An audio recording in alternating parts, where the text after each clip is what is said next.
ఎన్టీఆర్ జిల్లా జగ్గయ్యపేటలో 159 కిలోమీటర్ల ఆర్ఎండ్బి రోడ్లు ఓవర్లోడ్ రవాణా వల్ల పూర్తిగా గుంతలమయమై ధ్వంసమయ్యాయి. జంగల్ క్లియరెన్స్ లేక ప్రమాదాలు పెరిగాయి. ఆర్ఎండ్బి శాఖలో సిబ్బంది నిధుల కొరత కారణంగా రిపేర్లు నిలిచాయి. వెంటనే యుద్ధ ప్రాతిపదికన రోడ్లు జంగిల్ క్లీనింగ్ చేయాలని స్థానికులు ఈఐ తీవ్ర డిమాండ్ చేస్తున్నారు.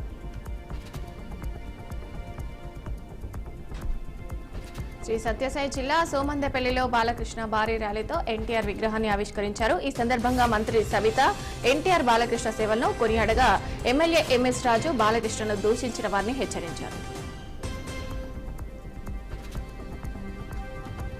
కోనసీమ జిల్లా పి గన్నవరంలోని శ్రీ బాల త్రిపుర సుందరి గరుడేశ్వర స్వామి ఆలయంలో కార్తీక సందర్భంగా భక్తులు అభిషేకాలు అన్న సమారాధన నిర్వహించారు. గరుత్మంతుడు ప్రతిష్ఠించిన ఈ స్వామిని దర్శిస్తే సమస్త కోరికలు నెరవేరుతాయని అమ్మవారు కొంగు బంగారమని అర్చకులు తెలిపారు. ఇక్కడ శివలింగంపై గరుత్మంతుడి గోళ్ల రక్కులు కనిపిస్తాయని ప్రతీతి.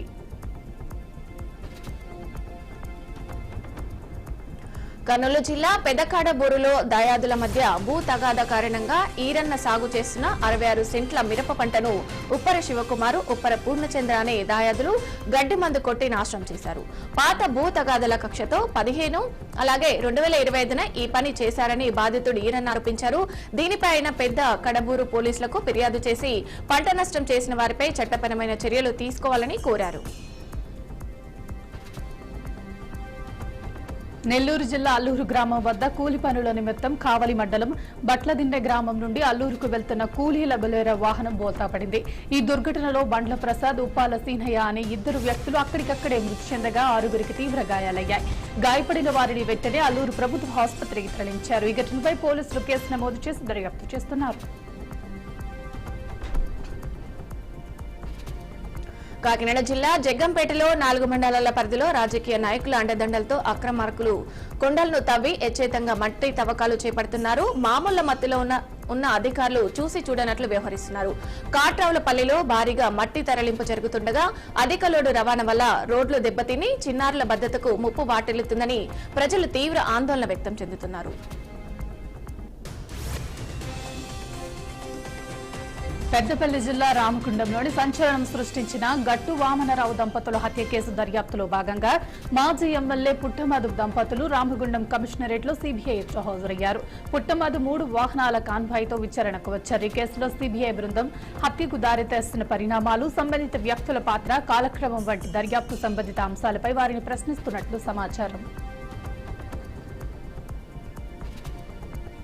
వికారాబాద్ జిల్లాలో అధ్వానంగా ఉన్న రోడ్లు, పెరుగుతున్న ప్రమాదాలకు నిరసనగా సిపిఎం, సిపిఐ, సిపిఐఎంఎల్ నేతలు జిల్లా ఆర్ఎండ్బి ఆఫీస్ ముందు ధర్నా చేపట్టారు. ఎమ్మెల్యేలు, ఎంపీలు అభివృద్ధిని విస్మరించారని సిపిఎం కార్యదర్శి ఆర్ మహిపాల్ విమర్శించారు.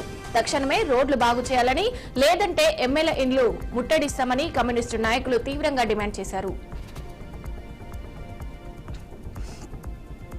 వికారాబాద్ జిల్లా collector Prateek Jain Gangaram MPPS Kothagudi ZP హైస్కూళ్లను ఆకస్మికంగా తనిఖీ చేశారు. అలాగే హైస్కూల్లో 10వ తరగతి సిలబస్ పురోగతిని సమీక్షించి విద్యార్థుల పరీక్షలకు సిద్ధం కావాలని, వెనుకబడిన వారికి ప్రత్యేక తరగతులు నిర్వహించాలని ప్రిన్సిపల్ కు సూచించారు. ఈ కార్యక్రమంలో డీఈఓ రేణుకాదేవి, ఎంఈఓ బాబుసింగ్ తదితరులు పాల్గొన్నారు.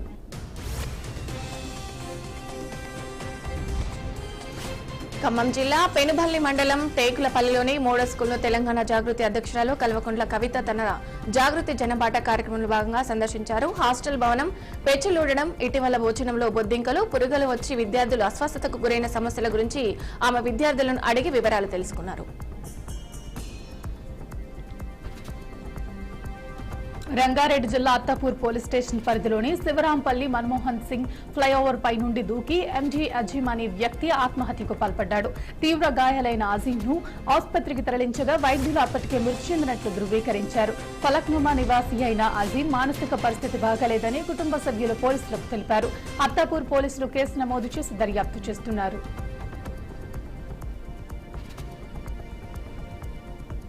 నెల్లూరు జిల్లా మున్సిపల్ హైస్కూల్ను మంత్రి నారాయణ సోమవారం ఆకస్మికంగా తనిఖీ చేశారు. ఈ సందర్భంగా ఆయన గత ప్రభుత్వం విద్యా వ్యవస్థను అధోగతి పాలు చేసిందని విమర్శించారు.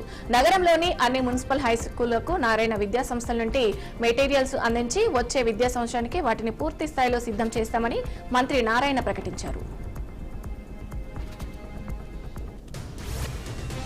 సాంఘిక సంక్షేమ శాఖ మంత్రి డాక్టర్ వీరాంజనేయ స్వామి మాట్లాడుతూ విశాఖ సిఐఏ సదస్సు ద్వారా 13.25 లక్షల కోట్ల పెట్టుబడులు రాష్ట్రానికి వచ్చాయని తెలిపారు. ప్రకాశం జిల్లాకు కూడా 3,704 కోట్ల పెట్టుబడులు వచ్చినందుకు సీఎం చంద్రబాబు, పవన్ కళ్యాణ్, లోకేష్ కు కృతజ్ఞతలు తెలిపారు. చంద్రబాబు విజనరీ నాయకత్వంపై నమ్మకంతోనే పెట్టుబడులు వెలువ వచ్చిందని, వైఎస్ఆర్సీపీ నేతలు తప్పుడు ప్రచారాలు చేస్తున్నారని ఆయన విమర్శించారు.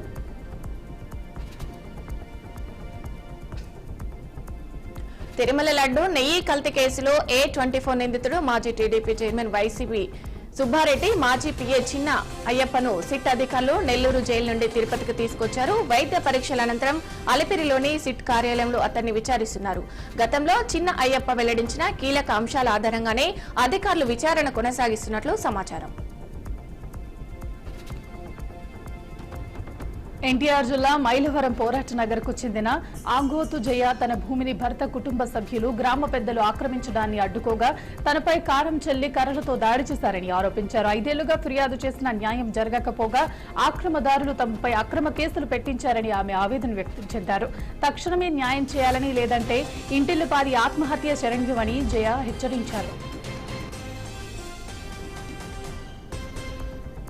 గుంటూరులో నిషేధిత మద్యం మత్తు పదార్థాల విక్రయంపై పోలీసులు ముమ్మర చర్యలు చేపట్టారు. ఈ క్రమంలో 6 యువకులను అదుపులోకి తీసుకుని వారి వద్ద నుంచి 17 గ్రాముల మెత్ స్వాధీనం చేసుకున్నట్లు ఎస్పీ వకుల్ జిందల్ తెలిపారు. అరెస్టైన వారిలో అనిలు, శ్రావణు, చంద్ర బెంగళూరు నుంచి డ్రగ్స్ తెచ్చి విక్రయిస్తున్నట్లు తేలింది. ఇక 3 గతంలోనూ కేసులున్నాయి. డ్రగ్స్ కార్యకలాపాలను అరికట్టేందుకు నిఘా తనిఖీలు కఠినతరం చేస్తామని, యువతకు అవగాహన డ్రైవ్ నిర్వహిస్తామని ఎస్పీ స్పష్టం చేశారు. రాజన్న సిరిసిల్ల జిల్లాకు సిపిఐ శతవసంతాల బస్సు యాత్ర చేరుకుంది. సిపిఐ జాతీయ నాయకులు చాడా వెంకటరెడ్డి డిసెంబర్ 26న ఖమ్మంలో జరిగే 100 సంవత్సరాల ముగింపు వేడుకలకు జిల్లా నుండి అధిక సంఖ్యలో కార్యకర్తలు తరలివచ్చి విజయవంతం చేయాలని పిలుపునిచ్చారు. బ్రిటిష్ వ్యతిరేక పోరాటంలో కార్మిక కర్షకుల ఉద్యమాలలో సిపిఐ చారిత్రక పాత్ర పోషించిందని ఆయన గుర్తు చేశారు. వికారాబాద్ జిల్లా ఎస్పీ కె నారాయణ రెడ్డి ప్రారంభించిన డై యువర్ ఎస్పీ కార్యక్రమానికి తొలి రోజే అద్భుత స్పందన లభించింది. మొత్తం 26 కాల్స్ నమోదయ్యాయి. ఈ ఫిర్యాదులో మహిళా భద్రత, మాడిఫైడ్ సెన్సర్లు, అక్రమ ఇసుక, ఎర్రమట్టి రవాణా, ట్రాఫిక్ వంటి సమస్యలు ఉన్నాయి. సుదూర ప్రాంతాల ప్రజలు పోలీస్ కార్యాలయానికి రాకుండా ఫోన్ ద్వారానే సమస్యలు పరిష్కరించేందుకు ఇది తోడ్పడుతుందని ఎస్పీ తెలిపారు. కడప జిల్లాలో ఆగ్రోస్ జీఎం రాజమోహన్ పై ఎన్స్కార్ట్ ట్రాక్టర్ డీలర్ మణిభూషణ్ రెడ్డి తీవ్ర ఆరోపణలు చేశారు. గుంటూరు కార్పొరేషన్ కు ట్రాక్టర్లు సరఫరా చేసిన మున్సిపాలిటీ చెల్లింపులు పూర్తయిన జీఎం రాజమోహన్ బకాయి బిల్లులను ఉద్దేశపూర్వకంగా నిలిపివేసి వేధిస్తున్నారని ఆవేదన వ్యక్తం చేశారు. కడప జిల్లా పొద్దటూరు మున్సిపల్ కార్యాలయంలో స్టేట్ ట్యాక్స్ అసిస్టెంట్ కమిషనర్ జ్ఞానానందరెడ్డి నేతృత్వంలో జీఎస్టీ అధికారులు సోదాలు నిర్వహిస్తున్నారు. మున్సిపాలిటీకి సంబంధించిన కాంట్రాక్టర్లు, లీజుదారులు జీఎస్టీ మొత్తాలను రెగ్యులర్ గా చెల్లించకపోవడంపై వచ్చిన ఆరోపణల నేపథ్యంలో ఈ సోదాలు జరుగుతున్నట్లు తెలుస్తుంది. హైదరాబాద్ బోరబండ ప్రాంతంలో తీవ్ర కలకలం రేపిన ఘటనలో 3 హిజ్రాలు పెట్రోల్ పోసుకుని నిప్పంటించుకుని ఆత్మహత్యా యత్నానికి పాల్పడ్డారు. ఈ సంఘటనలో ఆ 3కి తీవ్ర గాయాలయ్యాయి. సమాచారం అందుకున్న స్థానికులు, పోలీసులు వెంటనే స్పందించి క్షతగాత్రులను ఆసుపత్రికి తరలించారు. వారికి ప్రస్తుతం చికిత్స అందుతుంది. ఆత్మహత్యా యత్నానికి గల కారణాలు తెలియాల్సి ఉంది. పోలీసులు కేసు నమోదు చేసి దర్యాప్తు చేస్తున్నారు. శ్రీ సత్యసాయి జిల్లా హిందూపురం ఎమ్మెల్యే నందమూరి బాలకృష్ణ నియోజకవర్గ పర్యటనలో భాగంగా అధికారులతో, టీడీపీ నాయకులతో సమీక్ష సమావేశాలు నిర్వహించారు. ముస్లిం మైనార్టీ విద్యార్థుల కోసం ఉర్దూ కళాశాల, మార్కెట్ యార్డు అభివృద్ధికి కృషి చేస్తానని హామీ ఇచ్చారు. ఇక అనంతరం జరిగిన టీడీపీ సమీక్షలో ఆదరణ కరువైన కార్యకర్తలకు భరోసా ఇస్తూ అందరూ సమన్వయంతో ఉండి పార్టీ బలోపేతానికి, కూటమి అభివృద్ధి కార్యక్రమాలకు ప్రజల్లోకి తీసుకెళ్లాలని ఆయన దిశానిర్దేశం చేశారు. శ్రీ సత్యసాయి జిల్లా పుట్టపర్తిలో సత్యసాయి బాబా శత జయంతి వేడుకల కోసం ప్రత్యేక ఏర్పాట్లు చేశారు. ఈ ఉత్సవాలను ప్రభుత్వం రాష్ట్ర పండుగగా నిర్వహిస్తుంది. 19న ప్రధాని మంత్రి, 22న రాష్ట్రపతి, ఉపరాష్ట్రపతితో సహా ముఖ్య నేతలు హాజరవుతారు. దీనికోసం 160 ప్రత్యేక రైలు మార్గాలు ఏర్పాటు చేశారు. భక్తుల కోసం తాత్కాలిక వసతితో పాటు జయంతి రోజున 100 గిర్ ఆవులను పంపిణీ చేస్తామని ట్రస్ట్ రత్నాకర్ తెలిపారు.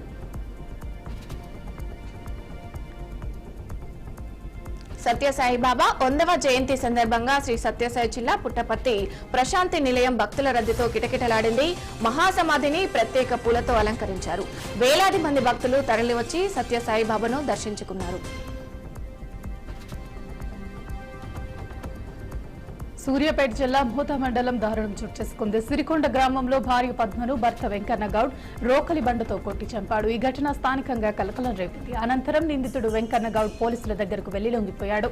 కేసు నమోదు చేసిన పోలీసులు దర్యాప్తు ప్రారంభించారు. ఈ హత్యకు కుటుంబ కలహాలే కారణమని పోలీసులు అనుమానం వ్యక్తం చేస్తున్నారు. కడప జిల్లా వేంపల్లి పట్టణంలో చిల్లర దొంగలు రెచ్చిపోయారు. స్థానిక పులివెందల రోడ్డులోని తేజ శారీ సెంటర్ దుకాణం వీగ్లను పగ్లగొట్టి దుకాణంలోకి పట్టు చీరలు 6,000 నగదును దొంగలు దోచుకున్నారు. అదే సమయంలో లక్కీ హెయిర్ స్టైల్ షాపు నుండి 32 ఇంచుల టీవీని ఎత్తుకెళ్లినట్లు షాప్ యజమాని తెలిపారు. క్యాష్ బ్యాగ్స్ పగలగొట్టడానికి విఫల ప్రయత్నం చేశారన్నారు. ఈ ఘటనపై బాధితులు వెంటనే వేంపల్లి పోలీసులకు సమాచారం అందించారు. ఫిర్యాదు అందుకున్న పోలీసులు కేసు నమోదు చేసి దర్యాప్తు ప్రారంభించినట్లు వెల్లడించారు. తిరుపతి జిల్లాలోని శ్రీకాళహస్తీశ్వర ఆలయంలో కార్తీక దీపం వేడుకలు వైభవంగా జరిగాయి. వేకువజామునే భారీగా వచ్చిన భక్తులు దీపాలు వెలిగించి శివనామ స్మరణ చేస్తూ స్వామివారిని దర్శించుకున్నారు. భక్తుల భారీ రద్దీతో క్యూ లైన్లు నిండిపోగా దీపాల వెలుగుతూ ఆలయం శోభాయమానంగా మారింది. భక్తుల సౌకర్యం కోసం అధికారులు అన్ని ఏర్పాట్లు చేయగా పోలీసులు కట్టుదిట్టమైన భద్రతా చర్యలు చేపట్టారు. కడప జిల్లా వేంపల్లి సమీపంలోని డంపింగ్ యార్డును తొలగించడానికి కాంగ్రెస్ పార్టీ ఆధ్వర్యంలో కాంగ్రెస్ నాయకులు నిరసన ధర్నా చేశారు. ఊర్లోని చెత్తను వేంపల్లి పాపాగ్ని నది పరిసరాల్లో వేస్తున్నారని వేంపల్లి పంచాయతీ ఈవోకు వినతి పత్రం అందజేశారు. ఈ కార్యక్రమంలో వేంపల్లి మండల అధ్యక్షులు రామకృష్ణ, నాయకులు రామాంజనేయ రెడ్డి, ఉత్తన్న, సుబ్రహ్మణ్యంతో పాటు పలువురు కార్యకర్తలు పాల్గొన్నారు.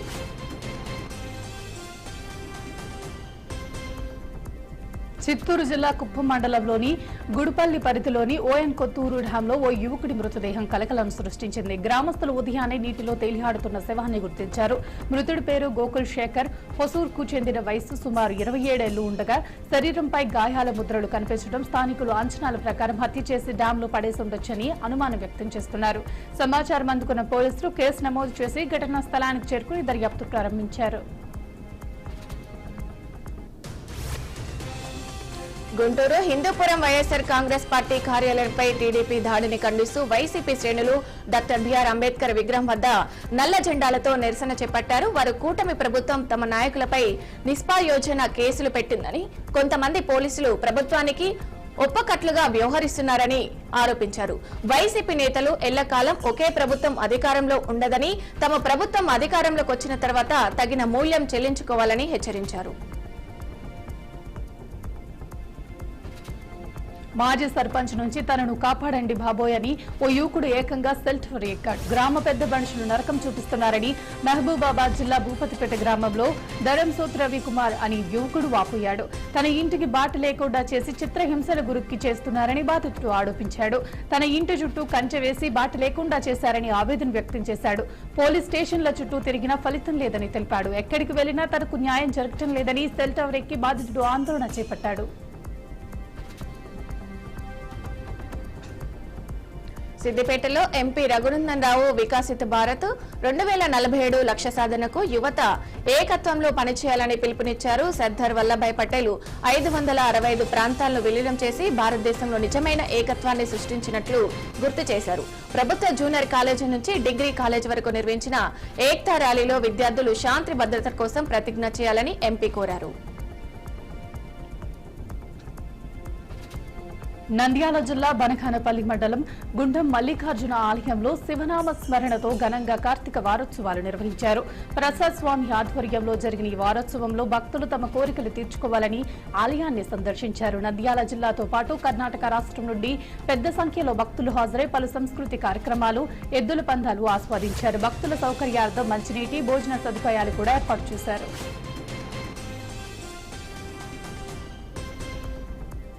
పెద్దపల్లి జిల్లాలో బీజేపీ నేత పల్లె సదానందం రైతుల బోనస్ బకాయిలు చెల్లించకపోవడం, ధాన్యం కొనుగోలు కేంద్రాలు ప్రారంభం కానప్పటికీ నిరసన వ్యక్తం చేశారు. పంట మార్కెట్ కు సిద్ధమైనప్పటికీ కేంద్రాలు ప్రారంభం కాకపోవడం వల్ల రైతు దళార్లకు తక్కువ ధరకే పంట విక్రయించాల్సి వస్తుందన్నారు. ఆయన రాజకీయాలపై మాత్రమే దృష్టి సారించకుండా రాష్ట్ర ప్రభుత్వం వెంటనే పత్తి కొనుగోలు సమస్యను తగిన పరిష్కారం చూపాలని డిమాండ్ చేశారు. మంచిర్యాల జిల్లాలో నవీన్ యాదవ్ జన్మదినాన్ని పురస్కరిస్తూ మరో వికాస్ స్కూల్లో దివ్యాంగులకు దుప్పట్లు, పండ్లు, బిస్కెట్లు పంపిణీ చేయబడింది. నవీన్ యాదవ్ మిత్ర బృందం కుంట శ్రీశైలం, మంద తిరుమల రెడ్డి, ఆకారం రమేష్ ఆధ్వర్యంలో ఈ కార్యక్రమం నిర్వహించారు. శ్రీశైలం మాట్లాడుతూ దివ్యాంగుల ఆశీస్సులు నవీన్ యాదవ్ కోసం ఎల్లప్పుడూ ఉండాలని, మంచి ప్రయత్నాల ఫలితం తప్పకుండా వస్తుందని చెప్పారు. ఈ కార్యక్రమంలో మనో వికాస్ స్కూల్ టీచర్లు, యువ నాయకులు, ఇతరులు పాల్గొన్నారు. అల్లూరు జిల్లాలోని కొయ్యూరు గిరిజన సంక్షేమ హాస్టల్లో వరుస ఫుడ్ పాయిజన్ కలకలం రేపుతున్నాయి. బాలికల పాఠశాలలో ఫుడ్ పాయిజన్ అయ్యి 30 మంది విద్యార్థినీలు అస్వస్థతకు గురయ్యారు. విద్యార్థినీలకు కడుపు నొప్పి, వాంతులు, విరోచనాలు, జ్వరం రావడంతో స్కూల్ యాజమాన్యం హుటాహుటిన ఆసుపత్రికి తరలించారు. సకాలంలో స్పందించిన వైద్యాధికారులు పిల్లలకు మెరుగైన చికిత్సను అందించారు. మొత్తం 394 మంది స్టూడెంట్స్ కు వైద్య పరీక్షలు నిర్వహించినట్లు వెల్లడించారు.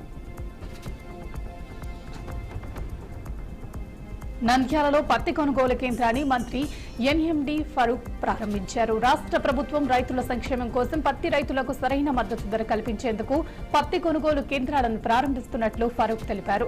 దళారుల వ్యవస్థను తొలగించి నేరుగా రైతులు పత్తిని విక్రయించేందుకు ప్రోత్సహించడం ఈ కేంద్రం ప్రధాన లక్ష్యమని చెప్పారు. మంత్రి ప్రతి రైతు ఈ అవకాశాన్ని సద్వినియోగం చేసుకోవాలని సూచించారు.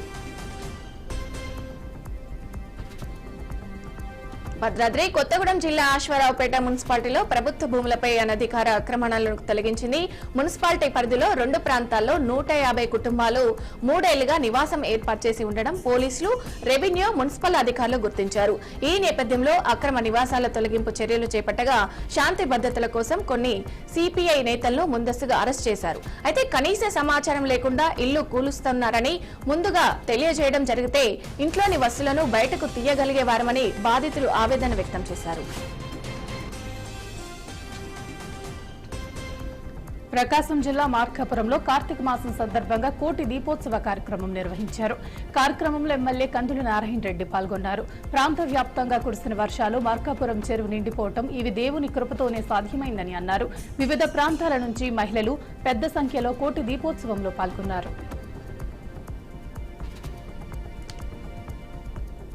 రంగారెడ్డి జిల్లా సులేమాన్ నగర్ కు చెందిన పర్వీన్ బేగం సౌదీ అరేబియాలో మక్కా మదీనా రూట్ లో జరిగిన బస్సు ప్రమాదంలో మరణించారు.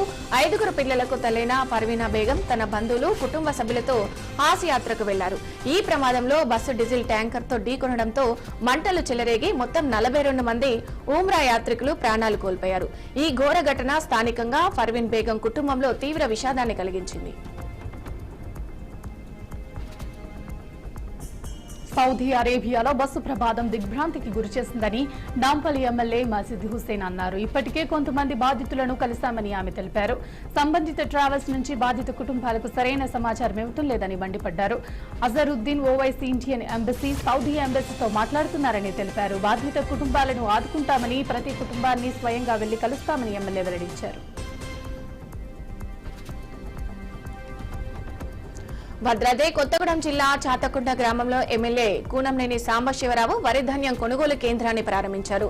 ఆయన రైతులు మద్దతు ధర పొందుతూ మధ్యవర్తులు లేని విధంగా ధాన్యం విక్రయించాలని, తేమ తగ్గించడానికి డ్రైయర్స్ అందించాలని, వర్షాల సమయంలో పట్టాలు సరిపోయేలా చూడాలని సూచించారు.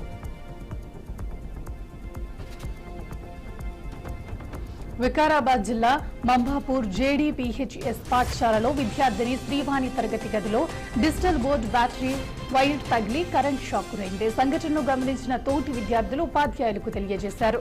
వెంటనే ఆమెను తాండూరు జిల్లా ప్రభుత్వ ఆసుపత్రికి తరలించి చికిత్స అందించగా ప్రస్తుతానికి ఆమె పరిస్థితి బాగా ఉందని వైద్యులు తెలిపారు. ప్రకాశం జిల్లా మార్కాపురం ఎమ్మెల్యే కందుల నారాయణ రెడ్డి పుట్టినరోజు వేడుకల్లో భావోద్వేగభరితమైన ప్రసంగం చేశారు. కార్యక్రమంలో పార్టీ నాయకులు, కార్యకర్తలు, అభిమానులు పెద్ద సంఖ్యలో పాల్గొన్నారు. ఎమ్మెల్యే ప్రతి కార్యకర్తను తమ కుటుంబ సభ్యుల్లా భావించి రాబోయే స్థానిక సంస్థల ఎన్నికల్లో 100% విజయాన్ని సాధించడానికి సన్నద్ధం కావాలని సూచించారు. చిత్తూరు జిల్లా కలెక్టరేట్లో నందిని అనే మహిళ పురుగుల మందు తాగి ఆత్మహత్య యత్నం చేసింది. 4-5 సంవత్సరాలుగా తమ పొలానికి వెళ్లడానికి దారి సౌకర్యం కల్పించకుండా తమ బంధువులు అడ్డుపడుతున్నారని అధికారులకు ఫిర్యాదు చేసినా పట్టించుకోవటం లేదని ఆరోపించింది. పలుమార్లు పరిష్కార వేదికలో వినతి పత్రం సమర్పించినా తమ సమస్య పరిష్కారం కాలేదని ఆమె ఆవేదన వ్యక్తం చేసింది. పురుగుల మందు తాగి ఆత్మహత్య యత్నానికి పాల్పడగా వెంటనే స్పందించిన అధికారులు ప్రభుత్వ ఆసుపత్రికి తరలించారు.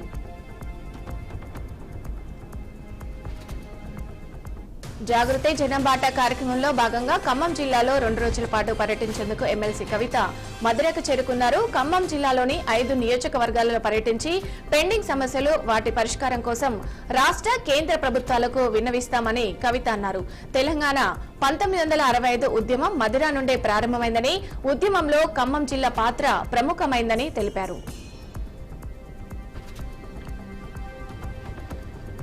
జగ్గయ్యపేట ప్రభుత్వ వైద్యశాలలో జరిగిన సదరం క్యాంపులో లబ్ధిదారులు ఆవేదన వ్యక్తం చేశారు. విజయవాడ, ఇబ్రహీంపట్నం వంటి సుదూర ప్రాంతాల నుండి వచ్చిన అంగవైకల్యం గల లబ్ధిదారులు తమ నియోజకవర్గ ఆసుపత్రుల బదులుగా జగ్గయ్యపేట ప్రభుత్వ వైద్యశాలకు రావటం వల్ల తీవ్ర ఇబ్బందులు ఎదుర్కొన్నారు. వారు ప్రభుత్వానికి సదరం సర్టిఫికెట్ వెరిఫికేషన్ స్లాట్ బుకింగ్ ను వారి నియోజకవర్గంలోని ఆసుపత్రులలో కేటాయించాలని, మానవత్వంతో చర్యలు తీసుకోవాలని విజ్ఞప్తి చేశారు. హైదరాబాద్ గచ్చిబౌలిలో సంధ్యా కన్వెన్షన్ వద్ద మరోసారి అక్రమ కట్టడాలపై హైడ్రా అధికారులు చర్యలు ప్రారంభించారు. Fertilizers corporation of India employees cooperative housing society layout పరిధిలో గుర్తించిన అనుమతులు లేని షెడ్లు, అక్రమ కట్టడాలను అధికారులు ఈ రోజు నుంచే కూల్చివేతలు చేపట్టారు. ప్రాంతంలోని అక్రమాలపై హైకోర్టు ఇప్పటికే తీవ్ర అసంతృప్తి వ్యక్తం చేసింది. సొసైటీకి చెందిన బాధితులకు న్యాయం జరిగేలా చర్యలు తీసుకోవాలని హైడ్రా అధికారులకు న్యాయస్థానం సూచనలు ఇచ్చింది. బంగ్లాదేశ్ అల్లర్ల కేసులో ఢాకా ఇంటర్నేషనల్ క్రైమ్స్ ట్రైబ్యునల్ సంచలన తీర్పు వెలువరించింది. మాజీ ప్రధాని షేక్ హసీనా దోషిగా తేల్చబడింది. ఆమెకు మరణ శిక్ష విధించబడింది. 2022 జూలై, ఆగస్టులో జరిగిన ఆందోళనలలో 1400 మంది మరణించారని కోర్టు పేర్కొంది. హసీనా ఆదేశాల మేరకు నిరసనకారులను చంపివేశారని పాల్పడ్డారని తెలిపారు. ఈ కేసులో మాజీ హోంమంత్రి అజాదుజ్మాన్ ఖాన్ కు కూడా మరణ శిక్ష పడింది. పోలీస్ మాజీ చీఫ్ చౌదరి అబ్దుల్లా అల్ మామూన్ కు 5 ఏళ్ల జైలు శిక్ష విధించబడింది. ఏసీసీ టోర్నీలో ఇండియా ఏ జట్టుపై పాకిస్తాన్ ఏ జట్టు 8 వికెట్ల తేడాతో విజయం సాధించింది. ఈ మ్యాచ్లో ఓ క్యాచ్ తీవ్ర వివాదాస్పదమైంది. బౌండరీ దగ్గర క్యాచ్ పట్టిన అంపైర్ నాటౌట్ ఇవ్వడం చర్చనీయాంశంగా మారింది. ఖతార్ రాజధాని దోహాలోని వెస్టెండ్ వేదికగా జరిగిన ఈ మ్యాచ్లో ఇండియా ఏ జట్టు పాక్పై 8 వికెట్ల తేడాతో ఓటమి పాలైంది.